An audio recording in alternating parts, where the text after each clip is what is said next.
what's wrong with him and what makes him tick. And it's not just, ooh, that creepy guy who did terrible things. It's like, okay, here's this damaged character who's wired in this, in this problematic way, and here's what he does. So I felt like it gives the reader sort of a chance for a deeper insight into the characters, even when they're doing wrong.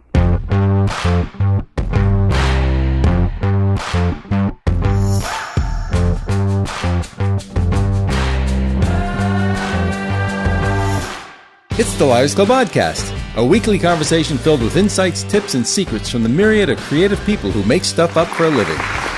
Stay tuned and you could hear from New York Times bestselling authors, National Book Award finalists, debut novelists, screenwriters, musicians, composers, cartoonists, actors, stand-up comedians, line tamers, and all manner of creators who burn the midnight oil and sometimes their dinner. Whether you're a reader or a fellow writer, join us as we plumb the depths of the creative process for inspiration, semi-plausible stories, and a few laughs. So grab a libation, sit back, and spend some quality time with the creative folks who make stuff up for a living in a lively conversation with the Liars Club. Why bother saying that? Because, you have to have that Rod Serling gene. Greg's like, this phrase, why bother saying that? I'm not familiar with that. No. Rod Serling is. Exactly.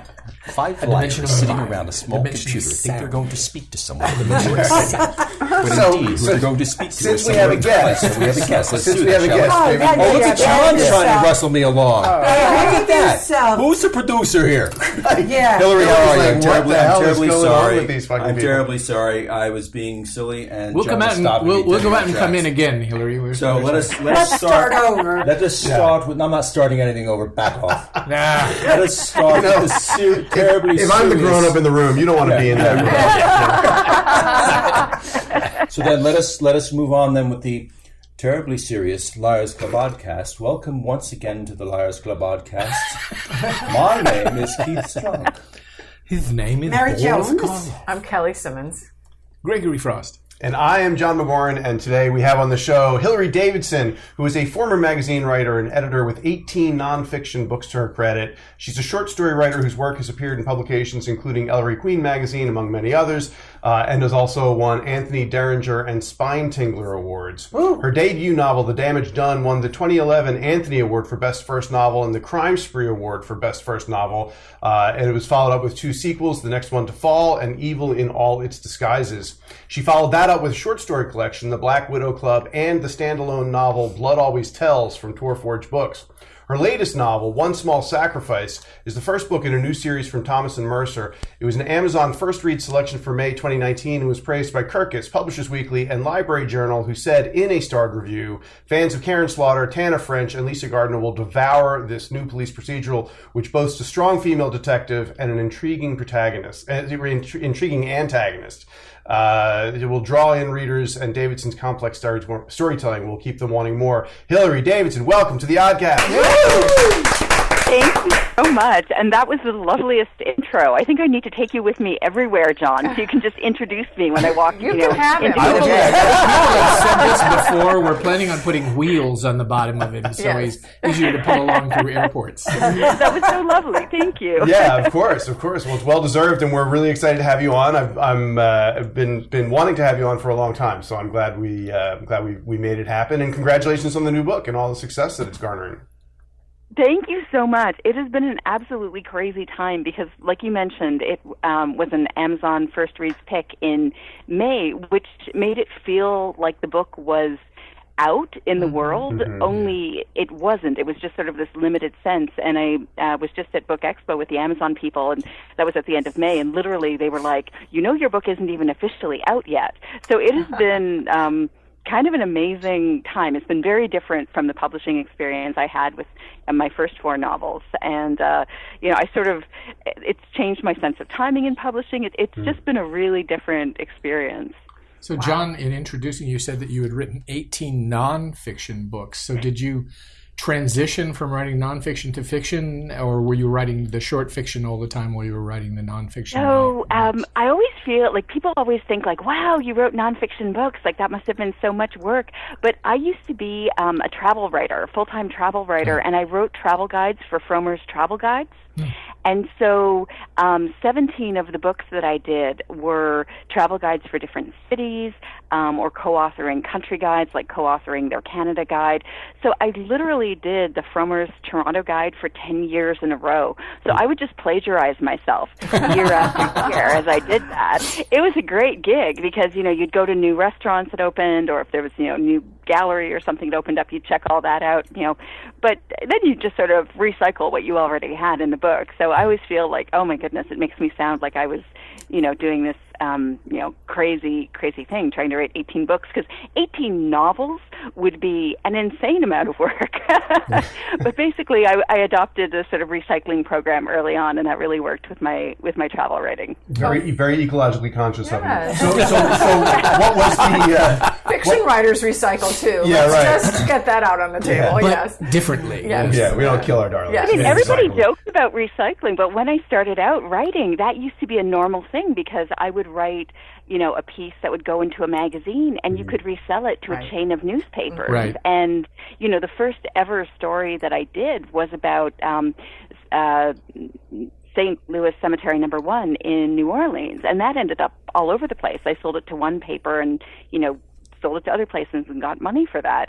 And that used to be a really normal thing. And now with the internet, you sell a story once and Right. you're done. You can't really do that anymore. It never Yeah, they dies. used to Yeah. be really big. It used to be great for writers because you could Yes. really make a living being a freelancer. Yeah. So what was your 18th nonfiction book about? The 18th book was a book I ghost wrote for someone, actually. And I will tell you, it was a bestseller. It went on not just to be a very successful book, but it inspired its own calendar. Wow. Yes. talk The off- book on we'll talk Gregorian. I, I feel like after a statute of limitations, one day this will be a great trivia question. I don't think I can tell you yet what the book was called or who it was for. But Naked firefighters. It was Naked a really firefighters, crazy that's good. project. It was a very atypical project for me, so you certainly won't find it in the crime world anywhere. Wow. It was a really weird one, but it was fun in its own crazy way. So I think a point of view is one of the most important keys to compelling fiction, and a lot of reviewers have cited your masterful point of view as among the strengths of your writing, and of One Small Sacrifice in particular. And I think the book has multiple third person, right? Right, exactly. It's close third person, and there are two primary characters, and you're really inside, their heads and seeing their thoughts. And then there are a couple of other characters as well that you get their perspectives, but they're only maybe in 5 chapters each. The two that dominate the book are the character of Alex Traynor, who's a war photographer whose girlfriend has gone missing, which I think is a pretty standard setup to have a man whose girlfriend has gone missing in a book. But, this is right.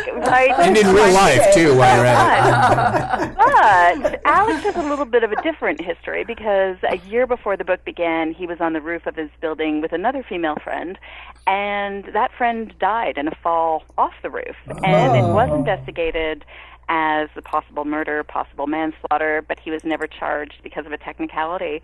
And the cop who investigated that crime, though, certainly has him on her radar. And when the girlfriend goes missing, so of course she's immediately drawn into the case. So those are the two perspectives that you get most of the time in this book. Off the roof of a building. Do you have a preferred POV structure, like kind of a go-to that is your default? And when you're starting a project, how do you decide on what the POV structure is going to be?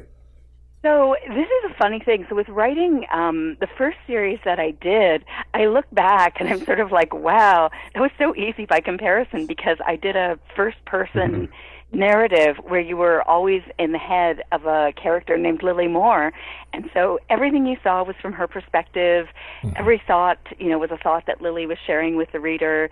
And while it sometimes meant, it's a little hard to work the pacing when you're always with one character because you can't, it's not going to be exciting things in every single chapter. There's, going to be some kind of a lull. It was almost like interesting training because that was one very distinct style of telling a story. And then when I wrote my standalone, it was told from 3 perspectives, but they were consecutively related. So there was one character who told part of the book, and then in terms of the timeline, it picked up with the next character. So you were really sort of just staying with one character at a time. And was there was only one section from each point of view?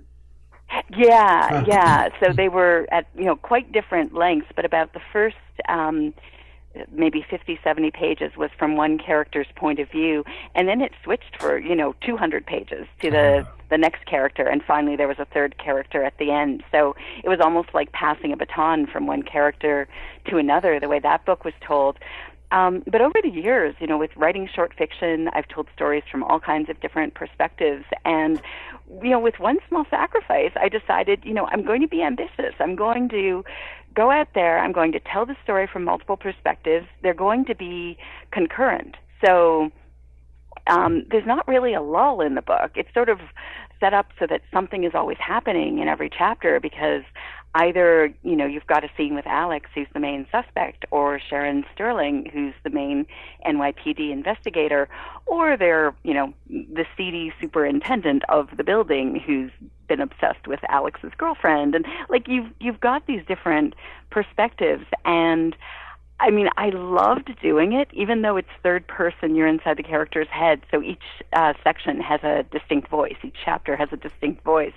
But I am going to be honest with you and admit that when I got to the end, I realized that it was such a brain-breaking exercise to kind of coordinate what all of these characters were doing, and coordinate all of the backstories, and coordinate sort of like different responses to the same information. So even though Alex is a suspect, he has PTSD.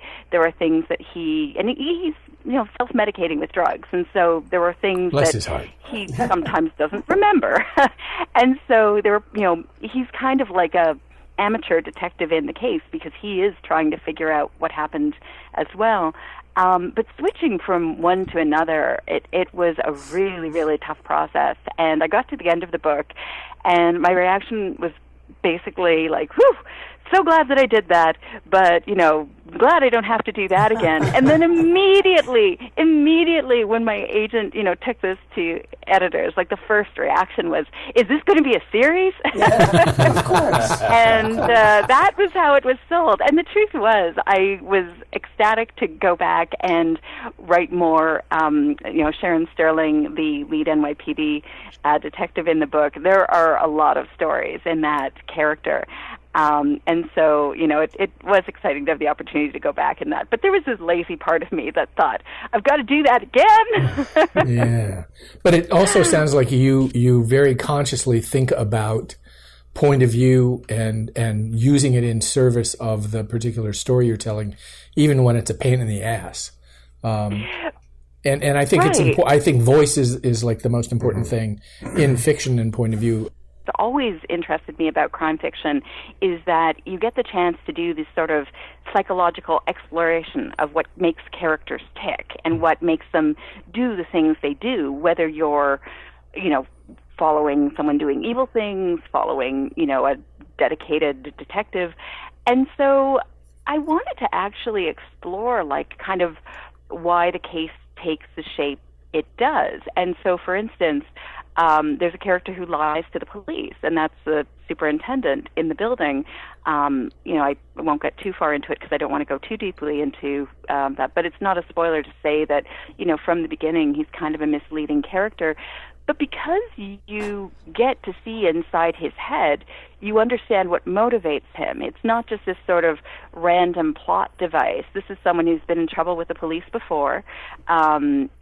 He's kind of got a strange sex life going on, and he's a very isolated person, and so he has stalked some of the female tenants in his building, and he hasn't done anything to them, but it's more like going in and stealing things from their apartment and rifling through their things.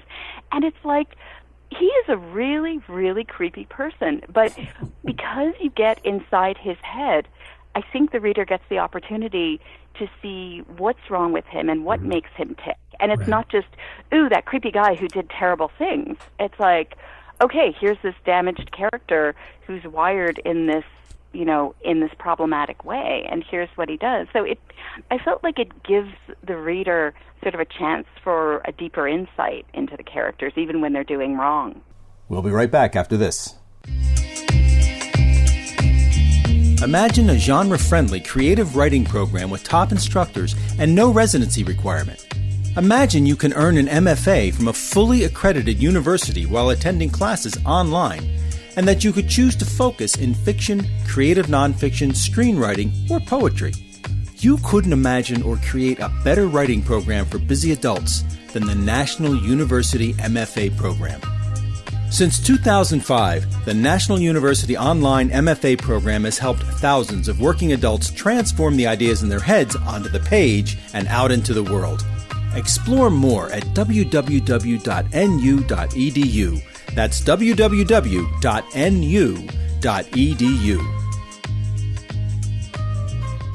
I think it's part of the writer's responsibility is to make the bad guy, the so-called bad guy, not a bad guy, because he's understood and he's complicated and he's human. So I'm wondering how much of what you're doing is from your gut and your innate sense of humanity, or do you have to do a bunch of research? For example, he's maybe not a villain or a bad guy or whatever, your antagonist, but you said you had a character with PTSD. Did you have to do a lot of research there? Wow. So this is where the book actually gets really personal. So I actually was, at my first job out of college, a victim in a workplace violence attack, where I worked for an office in Toronto, part of the Department of Veterans Affairs that, we serve veterans. Our job was to help veterans. I was working on a publicity campaign for awareness, but there were a lot of counselors in the office, caseworkers for different veterans with problems. And, they were trying to help people, but there are people who fall through the cracks. And there was one man who was a veteran, but who was mentally ill, who became homeless, who developed this powerful hatred of his counselor. And apparently, we weren't told this, but he had said he was going to kill his counselor, and he had written something threatening at some point, but we were never informed of this.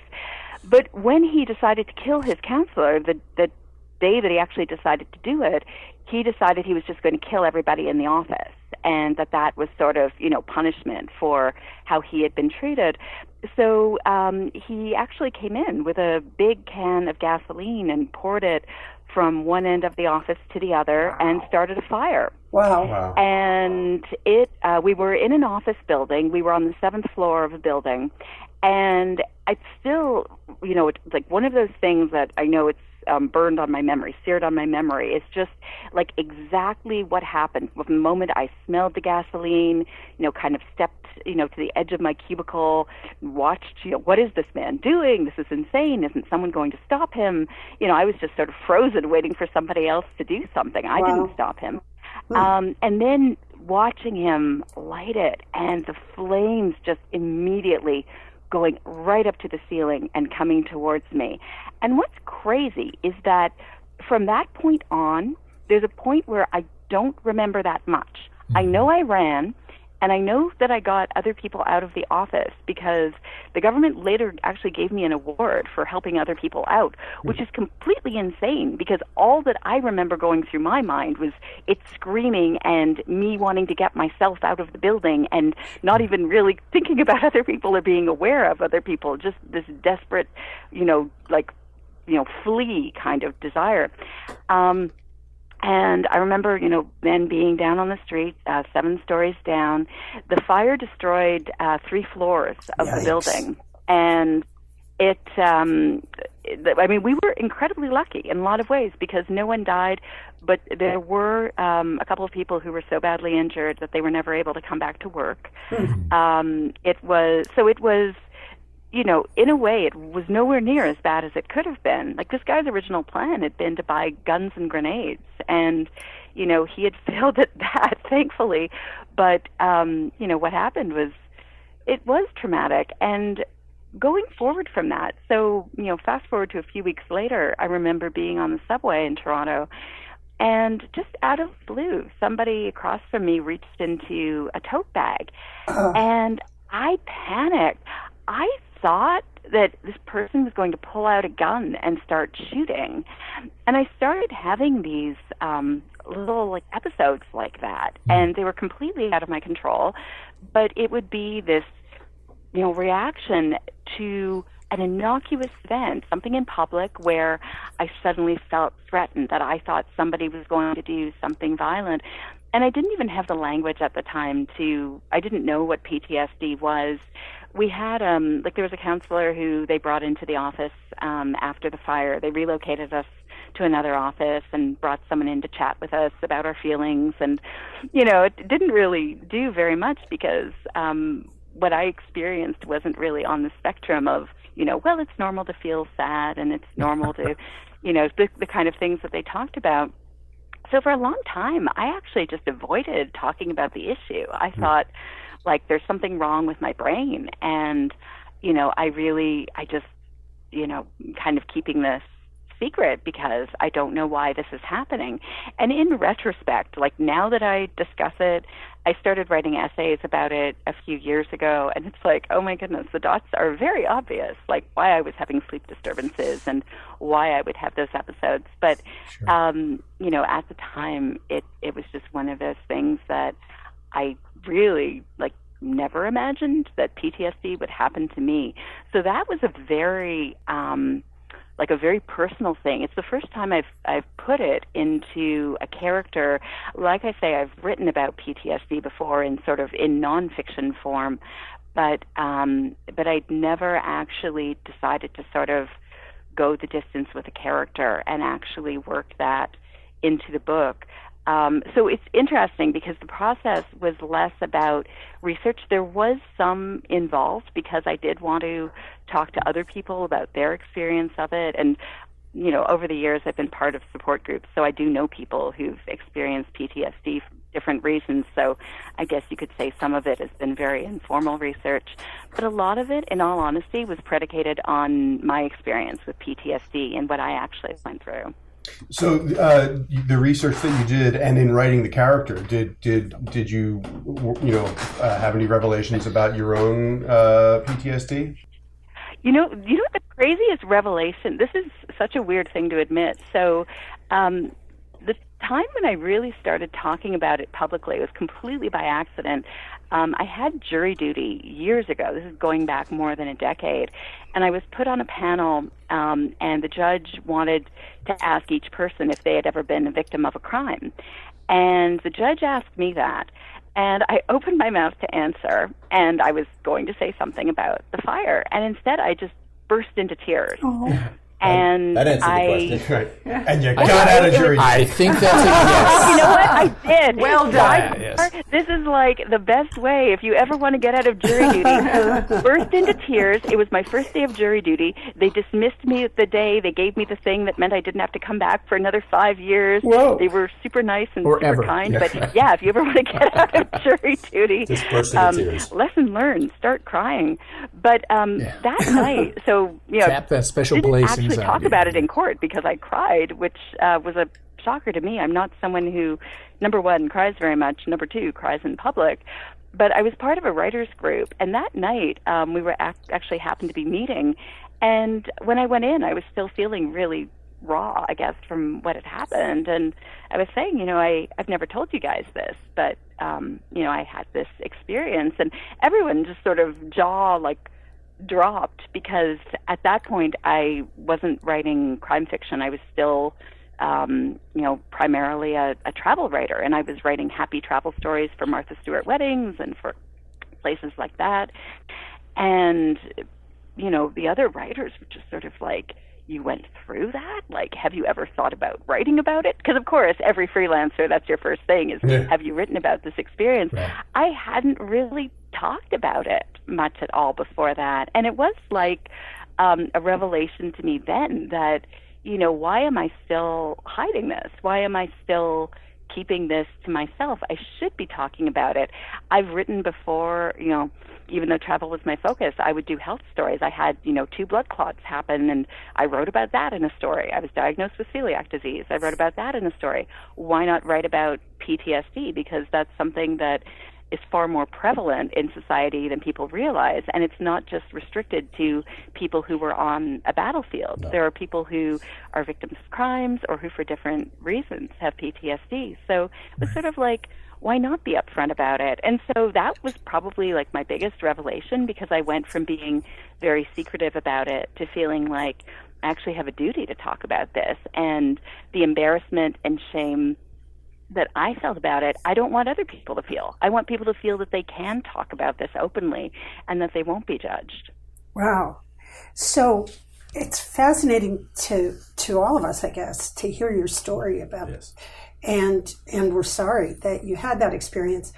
But certainly you've profited off it in the long run. And you did get out of jury duty. Yeah, there was that. But I think it's an interesting thing how writers, and we all do this, is draw from our own personal experience, and it pops up in so many different ways in our characters and our plots, things that we've gone through in our lives.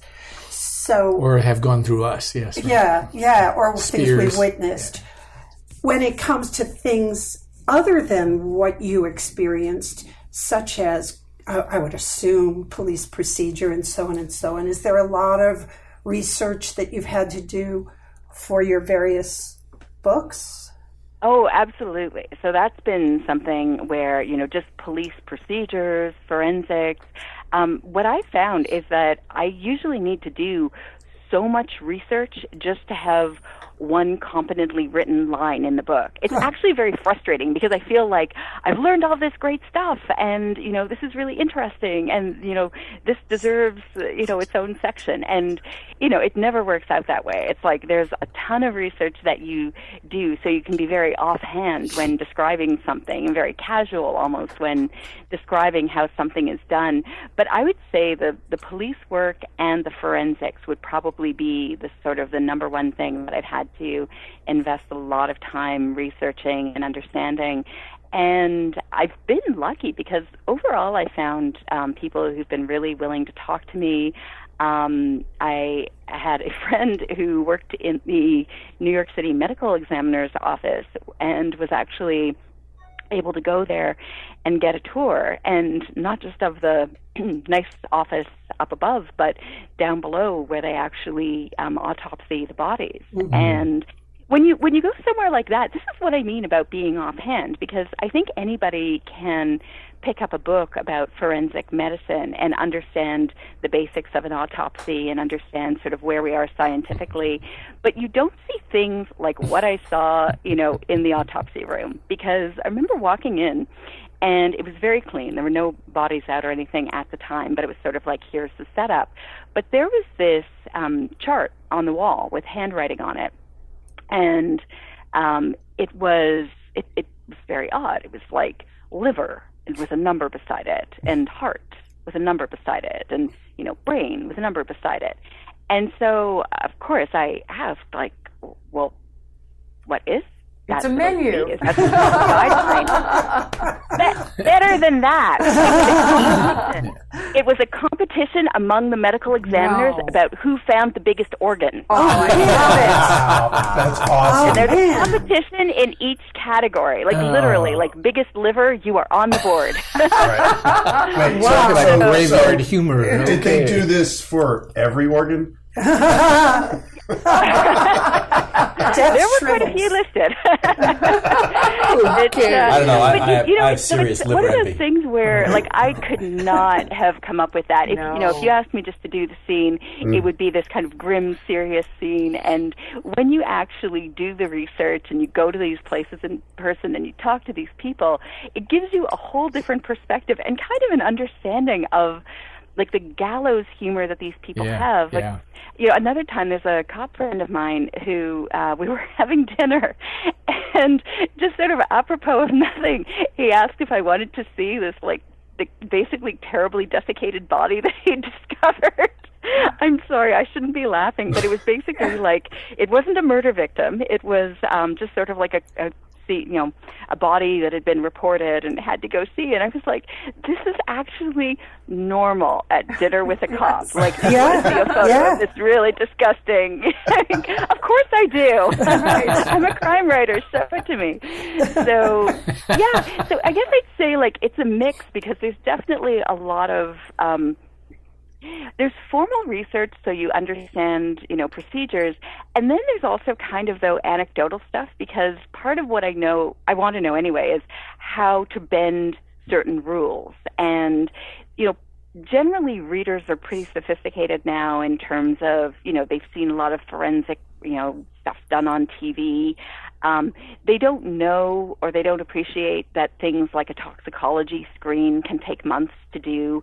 And so you're in this weird place as a writer of needing to know how things are actually done and then trying to find ways to align this in print so that things can actually, happen before you get this, screen back 3 months later and everyone's, no longer interested in the case. It's like, can you rush that through for me? It'll be 3 months. Yeah, right, exactly. Yeah. If it happened on a Tuesday, you got to know this by a Wednesday. Like, it's just one of those things that, so, it's not like it's all realistic. Yeah, it's kind of weird because it's like you have to know the real stuff and how it's done, but then also you've got to be able to make stuff up. And so it's usually the timeline that's sort of the least realistic thing because you make it so that it's exciting and things happen much more quickly than they would in a regular investigation. So, right. But you can't do that unless you know sort of all the basics and have the grounding first. I was just wondering if you think your experience as a travel writer helps you capture place. Oh yeah, that I feel like that's kind of a gift in retrospect. Like, on the one hand, you could easily say that the two don't really have much in common, but one of the things that I learned, so when I was writing travel, I was usually writing for different markets at the same time, and I had an ongoing gig as the honeymoon columnist for Martha Stewart weddings. I did that for several years, and there's a very specific, like Martha Stewart-y kind of perspective that you're writing about and that you're looking at a place through if you're going through that lens. Whereas, like, I was also doing stuff for Frommer's and like for business travel magazines and things like that. And there would be, different things. It would be your job to notice because it's a different kind of traveler. And they're not looking for, a swan-shaped heart, ornament in their room. Like they're looking for different things. And so it's been really useful because, especially in What Small Sacrifice, because I was writing from points of view of different characters, but having them in roughly the same places, what each character notices and what they see about their environment is highly relevant and tells you something about them. It's kind of like a way of dropping clues, because if you ask different people, to describe a room, you're going to get different descriptions from different people. And I feel like from being a travel writer, it's like I've learned to sort of zero in on certain details that bring it to life. So you're not just endlessly sort of describing things to people, but you're kind of nailing down a couple of details, and it becomes pertinent to informing people who the character is because this is what they notice as well. So I feel like it works on a few different levels. Yeah, that's great. I was going to say, and I think it's fascinating that you mentioned that having those different audiences is like the converse of having these different points of view. You're looking at different angles. Yeah. Exactly. Any tips on how to capture, not the physical details, but the essence of a location, of a setting? Oh wow, I would say it really starts, like, everything for me starts with character, and I would say sort of knowing the character is kind of like the starting point. So I'm trying to think of like a really sharp example in the book. So for example, like Alex Traynor, who's the prime suspect, has places that he retreats to, and I won't be super specific because it's a little bit spoilery, but I don't think it's too spoilery to say one of the places he goes to is a cemetery where his friend was buried, the friend who died in the fall off the route. And so when he goes there, I mean, it's up in Woodlawn in the Bronx, there is a lot that you could take in. But if you look at how he experiences it with like what he picks up, what he sees, it does tell you a lot about his character. And when, the detective goes there like very next day, it's interesting because it's almost like an intersection of she's in the same places, but she is seeing different things and looking at it through a different lens. So Alex is he's thinking of his friend. There are statues that are, represent youth and beauty. I mean, if you've ever gone up there, they have some of the most gorgeous statues in the world, and almost all of them were modeled on beautiful young women. And, his friend who died was a beautiful young woman. And so it's sort of like not exactly seeing her face in these things, but it really resonates, with him. And for the detective, she's actually looking more at, I'm sorry, I don't want to be too spoilery. There's a discovery that she's had just before this that kind of informs what she's looking at, but she isn't focused on the beautiful statues. She's looking more at things that people have left behind, at the gravestones. She's looking for signs of, I guess, maybe overblown guilt, looking for, she's in the same scene, but it's just sort of like a different level of all this pretty stuff is around, but she doesn't care about the pretty stuff because it's been there a long time and has no bearing on her crime. But the fact that people go to this cemetery and leave things, that's far more interesting to her. So that would be sort of one way I could, describe it. That's one scene where they've been to the same place, and they really, with Alex, it's beauty, youth and beauty, and, these gorgeous things. And in her case, it's a very different kind of perspective. That's great. That's great. Well, I would love to keep talking with you, but we are running out of time. So there's just time for one last question. and that is our Two Lies and a Truth segment. So, Hilary Davidson, tell us 3 things about yourself, or at least one thing and 2 things that are not about yourself. Okay, here we go. I may or may not have been hit by a car in my final year of college and spent the next several months in a full-body brace. Whoa. Ouch. Thing 2. I may or may not have had my face on the cover of a major national magazine to illustrate an article about kissing. Whoa. I like that one. That's fun. And the final one. I may or may not have inadvertently committed a crime by entering a protected part of an archaeological site on Easter Island and still owe a fine to the Chilean government. Nice. Wow. These are great. Yeah, they are. So you can't go back to Chile, is what you're saying. Right. Top 10 wanted in Chile. Yeah. Holly's going to vote. I'm going to vote that number 3 is true, but that your sister was on the cover of the magazine and not you. Okay, that's mine. seriously That's 2 disturbingly detailed. Yeah. No, I feel like that's true-ish, but not true for enough. her. That's my vibe, Mary. Yeah, I don't go for the body cast. No. And That's too sad. I I hope also that's go for not it. number 3. Yeah, I'm going for number 3 too. I hope it's not the body cast though. Yeah, we don't want you to have Yeah, that we don't body want cast. that to be true. So we have 3 of you Wow. going with So number it's- 3. it's Not yet. 3 not Easter yet. Two Islands. more. Your turn. I'm going to go with number 3 too. Oh, my I want, goodness. but I've got to call Number the 3, Chileans 2, or and number report 2, you. I think. 4 there Easter any Islands. Chileans Good Lord. in So the- you know what? I'm gonna I don't think we've ever done a full sweep before, so I'm gonna do a full sweep just cause. Holy. So let's do a Wow. full sweep, all 3 of us, for the Easter Holy Island Easter rally. Island. All right. Wait, all 3 of us? Here we go. Which 2 are you leaving out? Wow.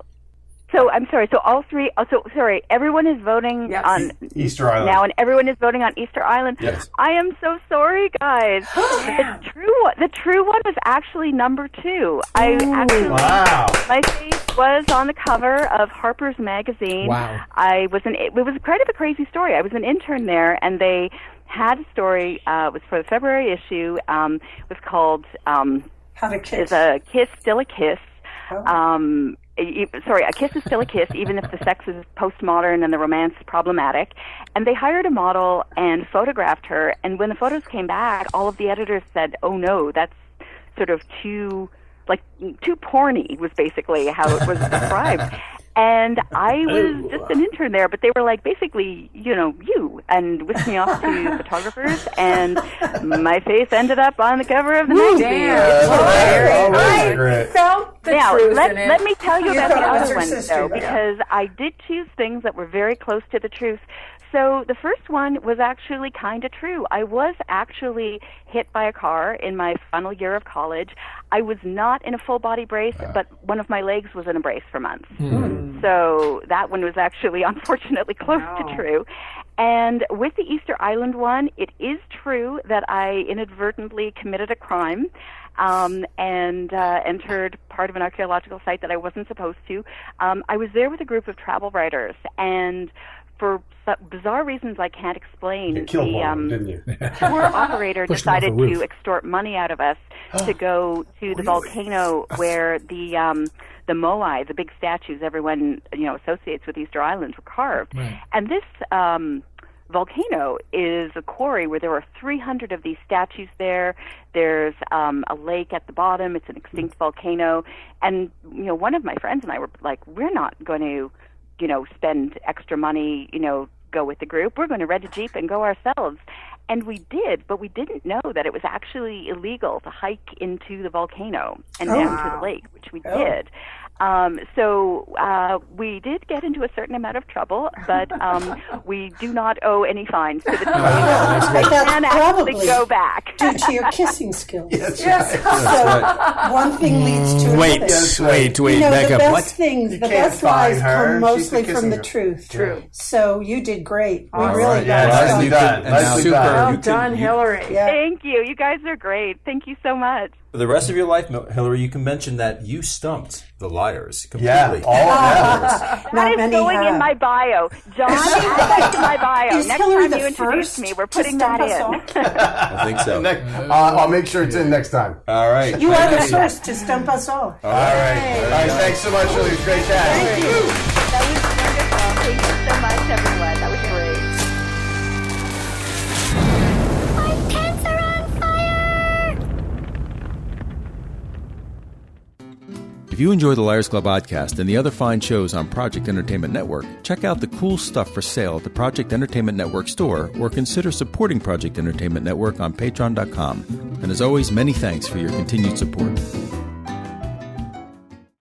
Hey guys, this is Ryan, Nick, and Mike, the hosts of Your New Opinion. We're a bi-weekly comedy debate podcast. just a group of idiot friends who are very opinionated.